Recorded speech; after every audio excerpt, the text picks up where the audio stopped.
Assalamualaikum warahmatullahi wabarakatuh. Sahabat-sahabat Imam, saudara-saudaraku pencari kebenaran, bersua lagi kita di channel Menuntut Ilmu Mengejar Hikmah pada konten kajian Al-Quran secara langsung. Pernahkah kita berpikir untuk apa Allah menceritakan kisah Nabi Musa dalam Al-Quran? Tentu ada makna, ada pelajaran, ada hikmah yang wajib sebagai hamba Allah kita ketahui.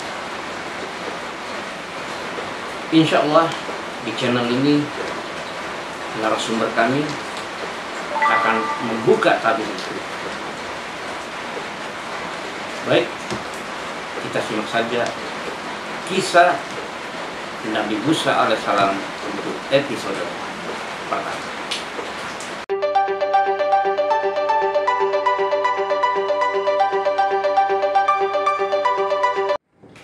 Baik. Bismillahirrahmanirrahim. Assalamualaikum warahmatullahi wabarakatuh. Alhamdulillahirabbil alamin wa bihi nasta'inu ala umuri dunya waddin. Wassalatu wassalamu ala asyrafil anbiya'i wal mursalin wa ala alihi washabihi ajmain. Dari hatinya kita memanjatkan rasa syukur kita kepada Allah Subhanahu wa taala atas segala nikmat, karunia dan rahmatnya kepada kita sekalian, sehingga malam ini kita bisa berkumpul kembali di tempat ini untuk melanjutkan kajian kita membahas firman Allah dalam Al-Quran. Mudah-mudahan kita diberikan kepahaman oleh Allah untuk memahami firman-Nya sehingga bisa kita amalkan dengan tepat sesuai dengan apa yang diperintahkan oleh Allah. Karena kenapa demikian? Kebanyakan orang menganggap dirinya sudah melaksanakan perintah Allah berdasarkan firman Allah dalam Al-Quran, tetapi ternyata sebenarnya tidak, karena bahasa Al-Quran adalah bahasa kiasan, bahasa perumpamaan, ya. Jadi tidak dimaknai secara langsung. Akhirnya ya perlu kita hati-hati, perlu kita cermati. Demikian pula kita bersalawat atas junjungan Nabi Allah Muhammad SAW yang beliau telah mengorbankan seluruh hidupnya untuk kita umatnya, mengajarkan Al-Quran kepada seluruh manusia. Mudah-mudahan ilmu itu sampai kepada kita di zaman ini. Dan yang terpenting adalah semoga kita semua mendapatkan syafaatnya. Malam ini kita lanjutkan kajian kita. Kita sudah membahas Nabi Yusuf, sudah selesai, saya anggap selesai. Masih ada beberapa di dalamnya yang bisa dipelajari sendiri, diupayakan untuk bisa dimaknai sendiri. Ya, kalau ada yang kesulitan bisa ya berkonsultasi dengan teman-teman atau siapa saja yang sudah pernah ikut kajian. Jadi di dalam cerita Yusuf di situ disebutkan bahwa saudara-saudara Yusuf yang lain melihat bahwa ayah mereka itu lebih mencintai, kelihatannya lebih mencintai Yusuf dan Bunyamin dibandingkan saudaranya yang lain. Kata Yusuf dan Bunyamin itu yang dimaknai sebagai laki-laki karena dia menunjuk arah teratas dan yang paling bawah. Jadi jalur ini yang bermakna laki-laki. Saudara yang lain, meskipun dia dalam sejarahnya itu laki-laki, tapi dia membawa makna perempuan, membawa makna hawa nafsu. Ya, itu yang digunakan, itu yang dipakai untuk melakukan perjalanan. Jadi hawa nafsu tidak dihabiskan, hawa nafsu bukan ditiadakan, tetapi dikendalikan. Ini saya sengaja angkat kembali karena kita akan berhadapan lagi sebentar dalam cerita Musa, itu akan diangkat lagi. Baik, kita lihat dulu surat Al-Qasas mulai ayat 4. Surat yang ke-28 ayat 4. Bismillahirrahmanirrahim. Surat Al-Qasas ayat 4. Sungguh Fir'aun telah berbuat sewenang-wenang di bumi dan menjadikan penduduknya berpecah belah. Dia menindas segolongan dari mereka dalam kurung Bani Israel. Dia menyembelih anak laki-laki mereka dan membiarkan hidup anak perempuan mereka. Sungguh dia Fir'aun termasuk orang yang berbuat kerusakan. Ya. Jadi langsung saja kepada pemaknaan bahwa Fir'aun itu menunjukkan kekuatan hawa nafsu yang ada pada diri kita, kekuatan hawa nafsu yang ada pada jasad kita ini.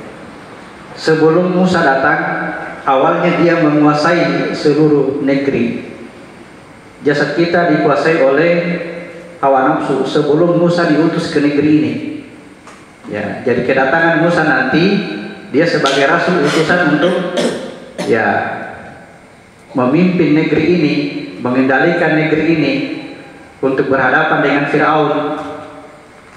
Ya, jadi sebelumnya itu dikatakan bahwa Fir'aun itu membunuh anak laki-laki. Membunuh anak laki-laki artinya menghilangkan kesadaran. Membiarkan hidup anak perempuan artinya memperbesar perasaan. Perasaannya tinggi, kesadarannya rendah. Nah, itu membunuh anak laki-laki, membiarkan hidup anak perempuan. Jadi kesadaran tidak terpakai, perasaan yang selalu terpakai. Kemudian dia bertindak sewenang-wenang, berbuat kerusakan di negeri ini, membuat mereka sakit. Artinya, oleh karena kekuatan hawa nafsu inilah yang menjadikan kita, apabila tidak terpenuhi keinginan kita, nah itu yang menjadikan melakukan sesuatu hal yang dalam tanda kutip melampaui batas, sewenang-wenang. Yang penting keinginannya terpenuhi. Kalau tidak mampu dengan kekuatannya, maka dia akan merasa sakit hati. Nah, itu bertindas di negeri ini. Oke ya, jadi sebelum Musa datang, diri kita ini, masa kecil kita dikuasai oleh Fir'aun atau hawa nafsu. Sudah ada memang Fir'aun di sini. Ayat 5. Ayat 5. Dan kami hendak memberi karunia kepada orang-orang yang tertindas di bumi Mesir itu, dan hendak menjadikan mereka pemimpin dan menjadikan mereka orang-orang yang mewarisi bumi. Ya, di bumi ini, jadi kata bumi adalah jasad kita, jasad kita. Allah akan mengangkat derajatnya orang-orang yang diutus ke sini, yang tinggal di sini, akan menjadikannya sebagai pemimpin, sebagai khalifah, sebagai khalifah Allah. Lalu kemudian yang tinggal di sini nanti, meskipun dikuasai Fir'aun, ini akan dijanjikan oleh Allah akan menjadi pewaris negeri, pewaris bumi. Artinya suatu saat negeri ini akan hancur,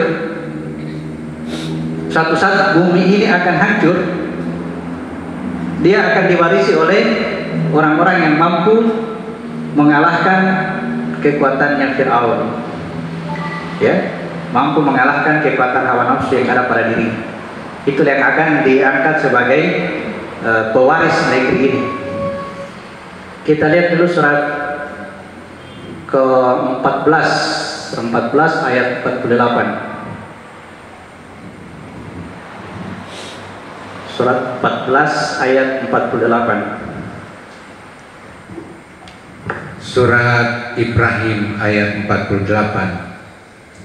Yaitu pada hari ketika bumi diganti dengan bumi yang lain, dan demikian pula langit, dan mereka atau manusia berkumpul di padang mahsyar menghadap Allah yang Maha Esa, Maha Kuasa. Ya, jadi bumi ini diganti dengan bumi yang lain. Karena ini berasal dari tanah, maka dia akan hancur dimakan tanah. Dia akan kembali ke tanah, tidak bisa dibawa ke sana.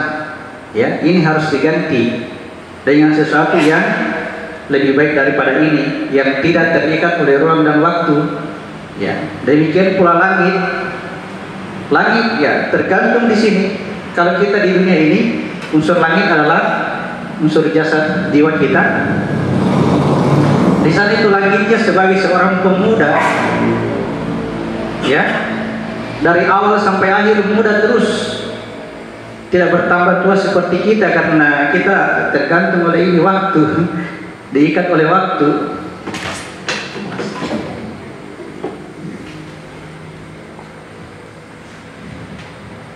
Jadi ada masa pakainya, ya, jasad kita ini ada masa pakainya, dikuasai oleh waktu, ya.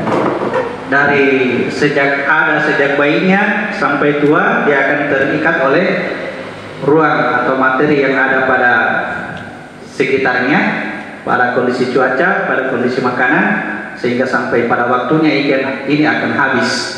Makanya dibahasakan di dalam Al-Quran bahwa orang kafir itu akan dimasukkan ke dalam neraka kekal selama-lamanya. Nah, ini maksudnya kapan ikut kepada jasad, ikut kepada hawa nafsu.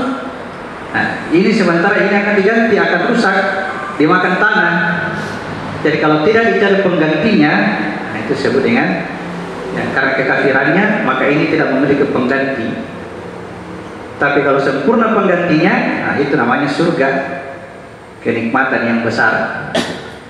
Penggantinya sempurna, dan itu hanya diwarisi oleh orang-orang yang tadinya masuk ke wilayah ini, ke wilayah Firaun, ke wilayah jasad, karena dia terima amanah. Ya, sebelumnya terjadi syarat terima amanah. Yang tidak mau terima amanah kembali ke surga seperti biasa. Yang tidak mau terima amanah tidak akan terlahir sebagai manusia. Dia akan mati lagi, kembali ke surga lagi. Ya, di sana nanti dibahasakan dia akan menjadi pelayan-pelayan surga. Karena apa? Karena dia sendiri tidak bisa menikmati surga. Ya, surga itu penuh dengan kenikmatan yang besar. Betul, bagi orang-orang yang turun ke dunia, menderita dulu di sini. Rasakan dulu sakit, lapar, capek, rasakan dulu itu. Nah, nanti kembali ke sana diganti dengan lebih baik. Nah, itu disebut dengan kenikmatan yang bertambah-tambah, ya. Jadi bagi orang-orang yang terima amanah, siap masuk ke dalam jasad, maka itu akan diangkat sebagai khalifah, pengganti Allah. Kemudian ya, kalau mereka berhasil, maka ini mereka lah yang akan mewarisi ya, bumi ini. Dia akan diganti dengan bumi yang lain.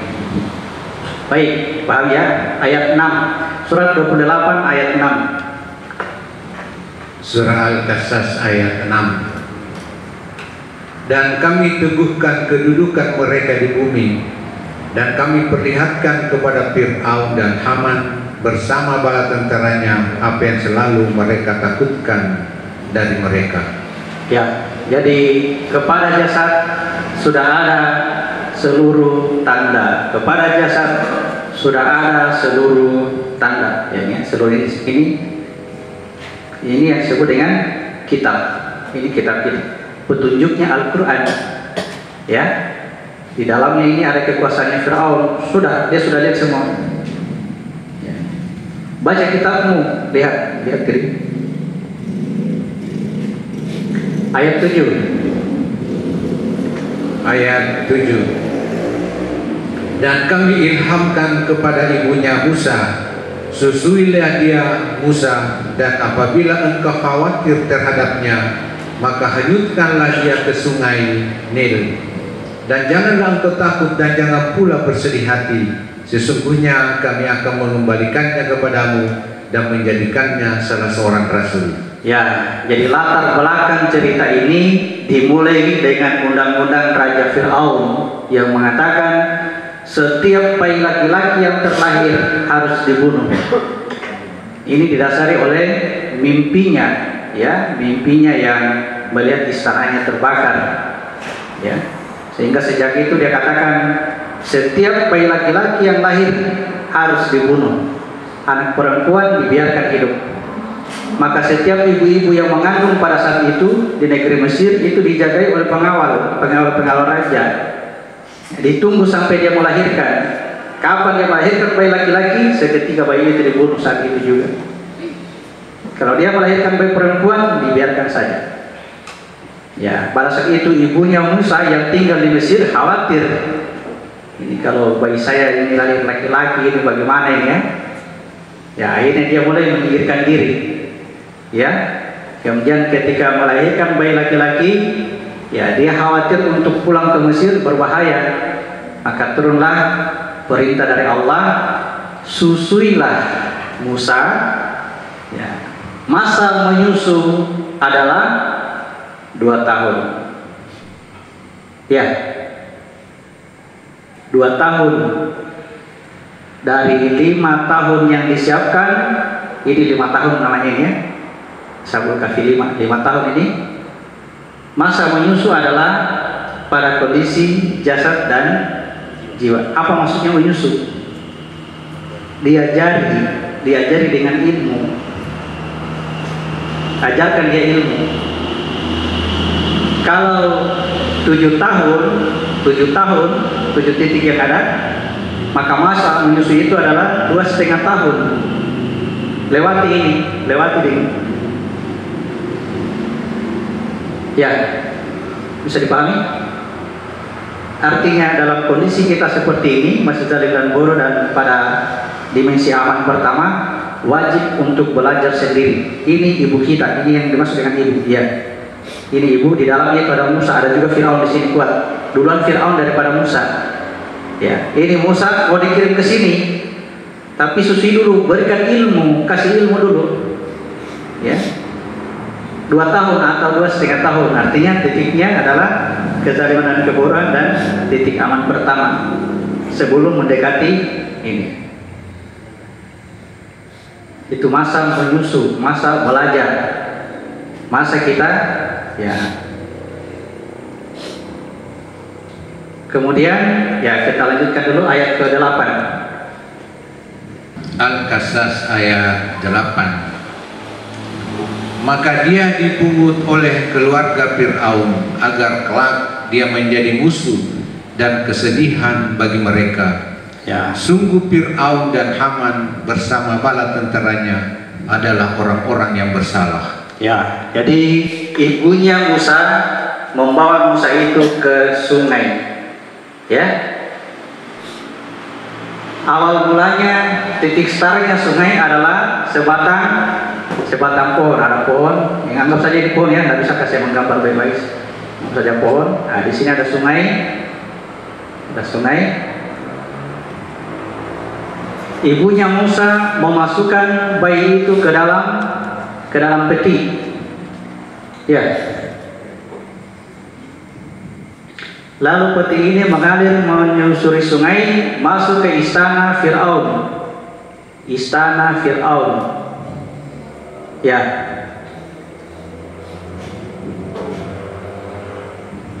Sehingga ketika peti ini masuk ke istana Fir'aun, yang melihat pertama adalah istrinya Fir'aun.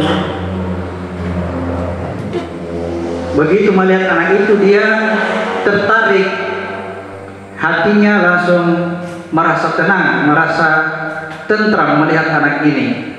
Itu dibilang qurrata ayun. Ketika saya melihat anak ini, hatiku tentram, maka kuangkat dia jadi anak angkat.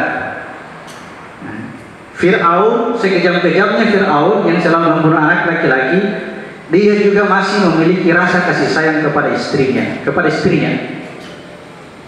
Jadi Musa selamat karena istrinya Fir'aun. Jadi ketika peti ini masuk ke istana, isinya peti adalah Musa diangkat masuk ke istana. Ini peti mengalir kembali ke sana. Ini yang disebut dengan tabut. Pernah dengar tabut?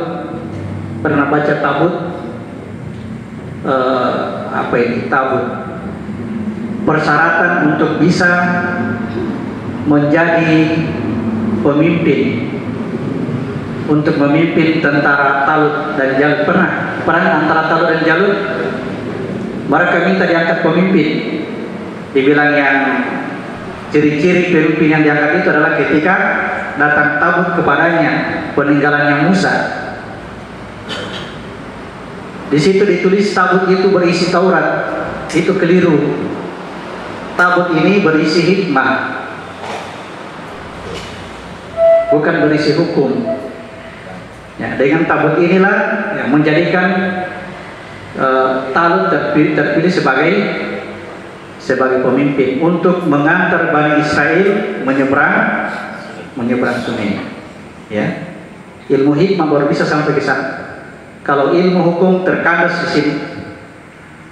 Hukum atau syariat Islam, hukum Islam kandas di daerah gunung, daerah kesombongan, selalu merasa benar, orang lain salah. Ya, sudah pernah dibahas ya, diperlihatkan kepadamu negerinya orang-orang fasik. Kapan terlena dengan kesalahannya orang, lupa bahwa ini yang jadi masalah, orang lain bukan. Nah, kandasnya nanti dengan perantaraan Talut menyeberang sungai, nanti menyeberang sungai baru mendapatkan kesabaran. Daerah sana baru sabar, daerah ini belum, tidak bisa sabar kalau di sini. Ingat itu karena akan berhubungan lagi dengan ceritanya Musa dan Khidir. Ya, jadi saya ulang-ulang supaya ya, perhatikan kisahnya Maryam yang mengandung Isa. Ya, goyanglah pangkal pohon kurma, goyanglah pangkal pohon itu ke arahmu. Pangkal pohon itu berarti akarnya. Seandainya ini pohon ini, itu yang disuruh goyang pangkalnya supaya gugur buahnya yang masak. Ya harusnya kan yang bagian atas kita goyang supaya jatuh. Disuruh goyang ini pangkalnya ke arahmu. Ya. Niscaya dia akan menggugurkan buahnya yang buah itu buah dari surga, makanan surga berisi hikmah, ilmu pengetahuan tentang hikmah, bukan hukum. Lalu kemudian ya, berkatalah Jibril berkata, ya, jangan khawatir, ada anak sungai di bawahmu. Jadi Jibril berseru dari arah paling bawah. Jadi diantarnya Isa keluar memasuki wilayah dunia itu diantar oleh sungai. Ya, diantar oleh sungai. Jadi sungai. Saya gambar-gambar seperti nanti lengkap cerita baru kita paham kenapa ada sungai seperti itu modelnya. Ya, ini sungai ya. Nah, baik, kembali ke sini. Ayat 9. Ayat Al-Qasas ayat 9. Dan istri Fir'aun berkata, dia adalah penyejuk mata hati bagiku dan bagimu. Janganlah kamu membunuhnya. Mudah-mudahan dia bermanfaat kepada kita, atau kita ambil dia menjadi anak, sedangkan mereka tidak menyadari. Ya, jadi itu namanya qurratu ayun. Langsung tertarik hatinya melihat Musa sehingga dipelihara oleh Fir'aun di negeri Mesir. Jadi perhatikan perjalanannya, perbedaannya antara Musa dengan Yusuf. Yusuf juga dipelihara di negeri Mesir, diangkat juga sebagai anak angkat.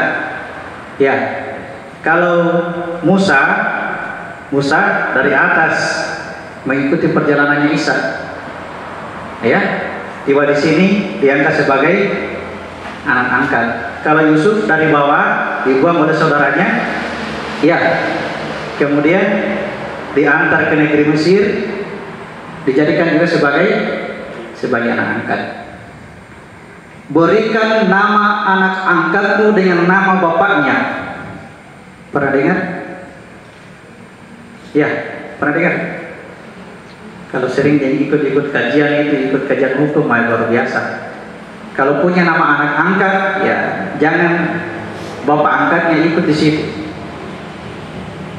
Ya. Harus bapaknya sendiri dengan nama ayahnya. Pertanyaannya, siapa bapaknya? Siapa bapak dari anak angkat ini? Yang mana disebut dengan anak angkat di sini? Ya, ini anak angkat. Ya, ini bapaknya. Ini bapak angkatnya. Apa tugasnya bapak angkat? Membuat patung, jangan lupa itu. Membuat patung itu bapak angkat. Jadi kenapa disebutkan bahwa ya, ibu dan bapaknya Muhammad itu masuk neraka? Ya, pernah dengar? Dipertengkarkan ini saat ini, bertengkar ini. Banyak sekali pembela dikatakan tidak boleh, masa katakan ibu dan bapaknya Muhammad masuk neraka.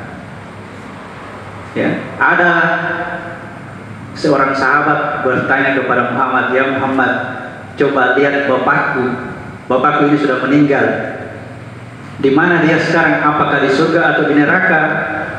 Muhammad menjawab, bapakmu dengan bapakku dua-duanya masuk neraka. Ya, pertanyaannya, apakah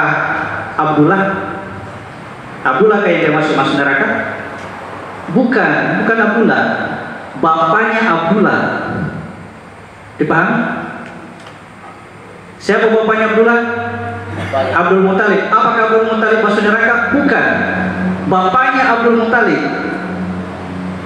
Bapaknya pasal bapakku, bapak tak masuk neraka semua. Mengerti? Jangan tulis nama orang, kalau nama orang pasti bapaknya ini.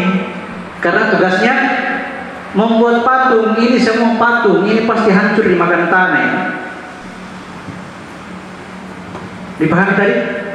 Nah, bapak yang asli ini, makanya beri nama Abdullah,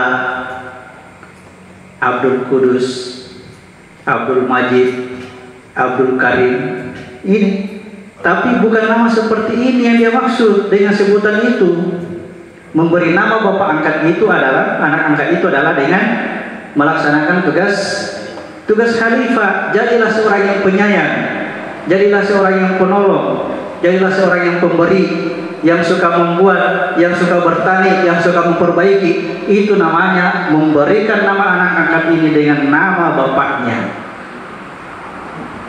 Ya. Nanti sebentar bapaknya sendiri yang panggil dia dengan nama yang dia suka. Pahami?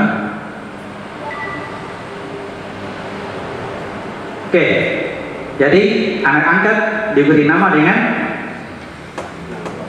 dengan bapaknya, ya. Jangan bapak, jangan ini. Jadi sudah jelas, tidak ada perdebatan, tidak ada perselisihan. Tidak ada pertengkaran, nanti ya, ikut-ikut menyatakan bapaknya Muhammad masuk neraka.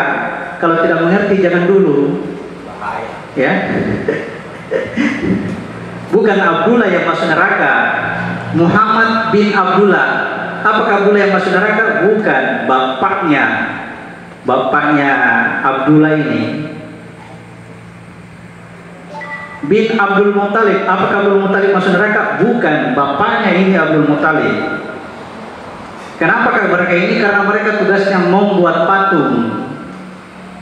Ya, tugasnya membuat patung. Sedangkan tugas bapak yang asli mengutus putranya yang tunggal. Pernah dengar kata-kata ini?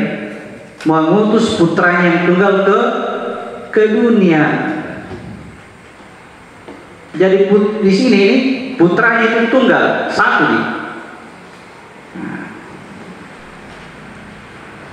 Bisa? Pernah dengar kata-kata tadi?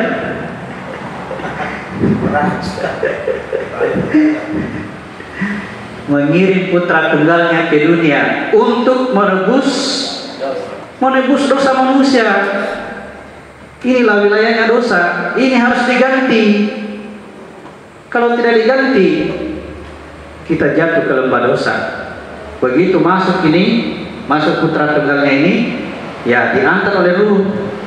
Ruh ini pengantar ini Isa pengantar, ya. Isa ini pengantar ini. Putra tunggalnya itu ini.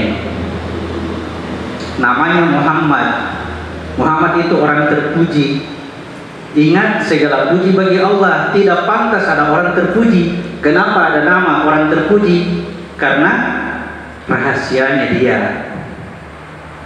Inilah yang diutus ke dalam, ya, dengan melalui tiupan ruh diantar oleh Isa. Tapi sebelum dia masuk ke dalam jasad, dibuat dulu keserupaannya, diserupakan dulu, kemudian tersaliblah di sini. Oke, ini ulang kita. Ayat 11, surat 28 ayat 11. Al-Qasas ayat 11. Dan dia atau ibunya Musa berkata kepada saudara perempuan Musa, ikutilah dia Musa. Maka kelihatan olehnya Musa dari jauh, sedang mereka tidak menyadari. Ya, jadi ada pengamat ketika bayi itu sudah disimpan di dalam peti, kemudian diantar melalui aliran sungai masuk ke istana Fir'aun. Ada pengamat, tugasnya mengamati kemana larinya anak ini, diapain di sana. Tugas dia menjadi penghubung, pembawa berita antara keadaan di sana dengan ibunya Musa. Demikian pula Jibril, ya. Jibril ketika Isa hendak lahir ke dunia, dia duluan keluar. Ya, duluan keluar, kemudian ya berupa air, ya. Kemudian keluarlah Isa. Nanti Jibril akan menjadi penghubung antara Isa dengan ibunya. Bisa dipahami? Apa itu ibunya? Kandungannya, bungkusnya Isa. Ya. Perhatikan ketika Sulaiman mengirim surat kepada Balqis melalui apa? Melalui burung.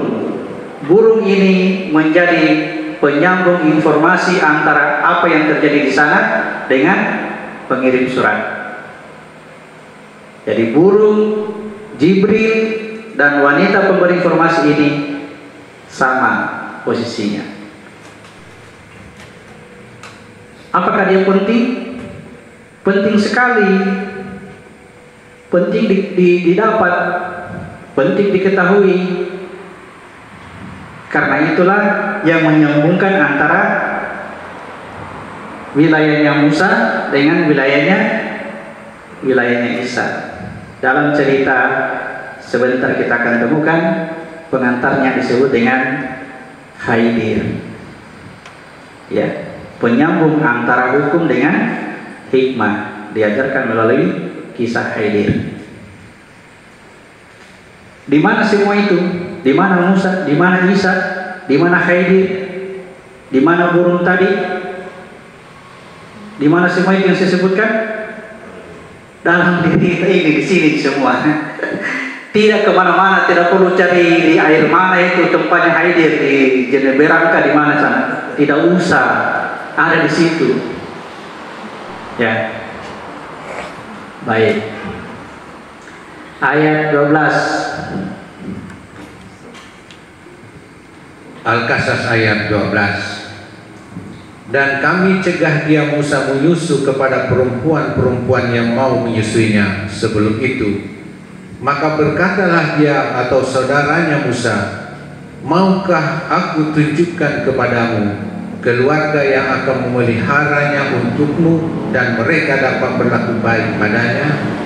Ya, Musa tidak bisa menyusu kepada wanita-wanita yang lain. Tidak mau. Seharusnya seperti itu. Seharusnya Musa kita juga, saya bilang gitu ya, Musa kita jangan menyusul kepada wanita yang lain,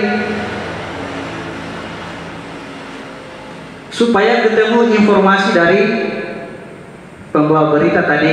Dia mengatakan, saya akan tunjukkan wanita mana yang cocok untuk menyusui Musa. Ya, akhirnya dengan cara seperti itu dipertemukan kembali Musa dengan ibunya. Jadi kalau mau ketemu yang pertama-tama mengajar dari ayunan, ya, kapan kita mulai belajar? Dari ayunan. Siapa yang mulai ajar pada saat itu?